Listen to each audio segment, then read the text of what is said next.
Assalamualaikum warahmatullahi wabarakatuh. Welcome to my channel. Pada kesempatan kali ini, saya akan sedikit mempraktekkan mengenai cara-cara atau langkah-langkah menjurnalkan beberapa bukti-bukti transaksi di perusahaan UD Elektronika pada mata kuliah Praktikum Pengantar Akuntansi semester 2 ini. Nah, sebelum kita mulai mengerjakan, kita harus tahu nih, buku-buku yang disajikan tersebut antara lain. Yang pertama, buku informasi umum dan instruksi. Yang kedua, buku jurnal-jurnal dan formulir. Yang ketiga, buku transaksi. Keempat, buku pembantu. Kelima, buku besar. Dan yang terakhir adalah buku cek. Nah, semua itu dapat kita pelajari dari buku informasi umum dan instruksi ya. Tampilan dari bukti 26 seperti berikut.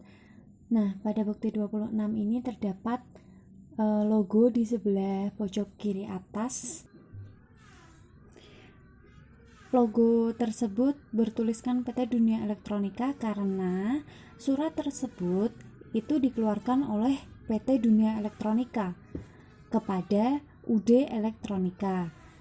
Kenapa diberikan kepada UD Elektronika? Hal itu dikarenakan UD Elektronika telah membeli suatu barang dari PT Dunia Elektronika secara kredit. Jadi, dapat diartikan bahwa UD Elektronika memiliki hutang kepada PT Dunia Elektronika sebesar Rp8.400.000 dari total yang bisa kita lihat di pojok kanan paling bawah. Hal lain yang juga kita harus perhatikan pada pembelian secara kredit itu bisa dilihat pada bagian kanan bertuliskan faktur nomor 205. Langkah selanjutnya yaitu langkah penjurnalan. Nah, dari bukti transaksi yang telah kita pahami itu kan sudah jelas bahwa UD Elektronika melakukan pembelian secara kredit, maka hal itu berpengaruh pada yang pasti. Yang pertama, jurnal pembelian. Untuk pencatatannya seperti ini.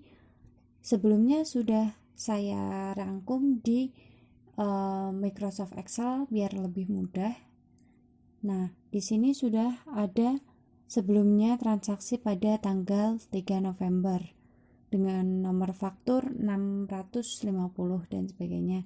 Lalu kita tambahkan saja, kita tulis di sini untuk transaksi sekarang, yaitu pada tanggal 7 nomor faktur 205, rekening yang dikreditkan PT Dunia Elektronika dengan jumlah 8.800.000.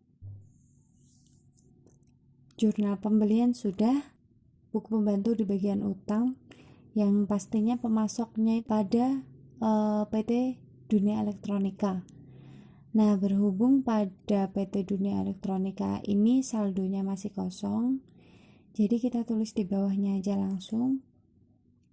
Di bawahnya kita tulis. Nah, untuk bulan November tanggal 17 dengan keterangan pembelian, dan karena pembeliannya itu secara kredit atau hutang kita bertambah, maka kita tulis di bagian sisi kredit sebesar Rp8.400.000, dan di bagian saldo karena sebelumnya saldonya itu kosong, jadi tetap kita tulis sama, yaitu sebesar Rp8.400.000. Oke, next. Selanjutnya kita ke bukti 27. Pada bukti 27 ini berbeda ya dari bukti 26. Bisa kita lihat bahwa di sini pada pojok kiri atas itu lambangnya bertuliskan UD Elektronika. UD Elektronika berarti kan perusahaan yang kita pegang, kepada PT Bina Harapan. Artinya apa?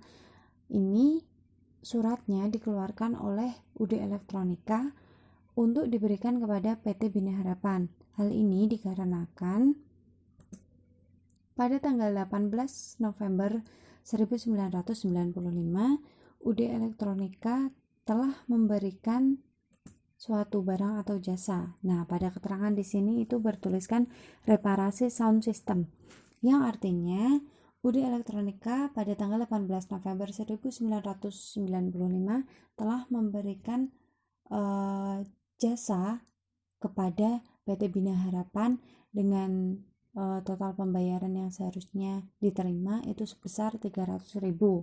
Tapi ini pembayarannya secara kredit, jadi PT Bina Harapan mempunyai hutang kepada UD Elektronika, atau kita sebagai accounting, dalam hal ini pemegang di bagian UD Elektronika, maka UD Elektronika memiliki piutang sebesar 300.000 dari PT Bina Harapan dengan termin N/30, atau dalam artian maksimal batas akhir pembayaran itu 30 hari dari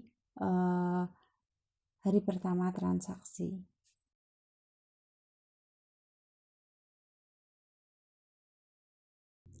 Selanjutnya kita melakukan penjurnalan. Jurnal yang berpengaruh pada bukti 27 itu kan tadi udah dijelasin, berarti masuknya ke jurnal penjualan ya. Jurnal penjualan di sini sudah dituliskan, sebelumnya sudah ada penjurnalan bukti-bukti transaksi sebelumnya. Jadi kita tulis di bawahnya, kan masih bulan November, kita tulis di sini dengan keterangan. Nah, pada tanggal 18 dengan nomor faktur 106. Nah, untuk penulisan nomor faktur, keterangan, dan ini nominalnya kita harus cek terus dari bukti ya, buku bukti, biar kita nggak salah nulis tanggal atau nomor faktur atau nominalnya. Ini seperti ini keterangannya. Selain itu, bukti 27 juga berpengaruh pada buku pembantu piutang.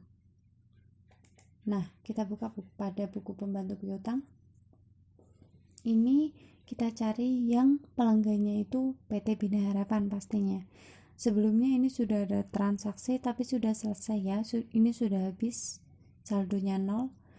Kita tulis di bawahnya aja, masih bulan November. Nah, seperti ini. Tanggal 18 dengan keterangan penjualan, referensinya dari jurnal penjualan dengan debit. Di bagian sisi debit itu 300.000 karena piutang bertambah di debit. Kita lanjut bukti 28. Pada bukti 28 ini seperti ini tampilannya. Pada bagian atas sebelah kiri itu lambangnya UD Elektronika, masih sama seperti bukti 27, tapi ini ada yang berbeda nih. Nah, saya beri tanda panah warna biru, itu ada tulisan termin 2/10, N/30. Apa sih maksudnya? Jadi begini, maksudnya apabila PT Sinar Surya membayar hutang kepada UD Elektronika 10 hari dalam jangka maksimal 10 hari dari pertama kali transaksi, yaitu 18 November, dia akan mendapat potongan sebesar 2%. Tapi jika lebih dari 10 hari, dia tidak akan mendapat potongan sebesar 2%. Tapi dengan batas waktu pembayaran itu 30 hari. Jadi tetap tidak boleh lebih dari 30 hari pembayaran utangnya. Nah, apabila mendapat potongan itu perhitungannya seperti ini. Ya, jadi kan PT Sinar Surya hutang kepada UD Elektronika sebesar 7.600.000, kita kalikan aja sama 2%. Ini kalau pembayarannya kurang dari 10 hari atau 10 hari ya. Jadi PT Sinar Surya akan memperoleh potongan sebesar 150 2000. Oke, selanjutnya kita ke penjurnalan. Nah, kan seperti bukti 27 yang sebelumnya yang berpengaruh di jurnal penjualan pastinya. Meskipun sudah ada termin 2/10 yang berbeda sama bukti 27, tapi belum berpengaruh pada penjurnalan. Jadi tampilan penulisannya masih sama. Yang berbeda ini pada bagian penjualan, itu ditulis penjualan barang seperti keterangan pada bukti ya. Begitupun pada penjurnalan di buku besar pembantu piutang, pastinya kita cari yang pelanggannya PT Sinar Surya ya. Nah, ini di sini penulisannya juga masih sama meskipun pada bukti 28 udah ada termin 2/10 itu ya. Jadi tetap tampilannya masih sama seperti ini. Perlu diperhatikan bahwa piutang bertambah itu di debit bukan di kredit. Nah, karena pada PT Sinar Surya itu sebelumnya transaksinya sudah 0, jadi sudah habis saldonya. Jadi ini kita tetap tulis di saldo bertambah sebesar 7.600.000. Oke, kita lanjut ke bukti 29. Di bukti 29 ini pada keterangan pojok kiri atas kita lihat, yang pertama kita lihat ini dulu, itu bukan UD Elektronika tapi dari CV Borobudur. Itu berarti kita membeli barang karena surat dikeluarkan oleh CV Borobudur kepada UD Elektronika, sama seperti bukti ke 26 yang pertama itu.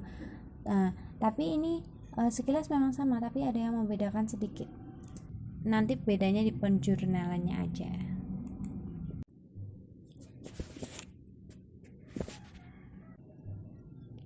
Nah, jadi penjurnalannya seperti ini ya. Ini sebenarnya sama kayak bukti 28 karena ada termin juga, tapi belum berpengaruh kan di penjurnalan. Penjurnalan kali ini belum berpengaruh, jadi tapi ini ditulisnya di jurnal pembelian bukan jurnal penjualan ya, karena dikeluarkan oleh CV Borobudur. Nah, penulisannya seperti ini. Oke. Sama seperti tanggal 17 sebelumnya ya. Oke. Begitupun pada penjurnalan di buku pembantu utang, itu jangan lupa cari pemasok yang CV Borobudur. Nah, penulisannya juga sama seperti ini tampilannya. Oke.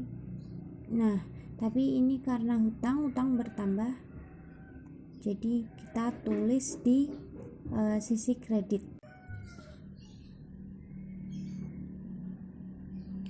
Selanjutnya di bukti 30.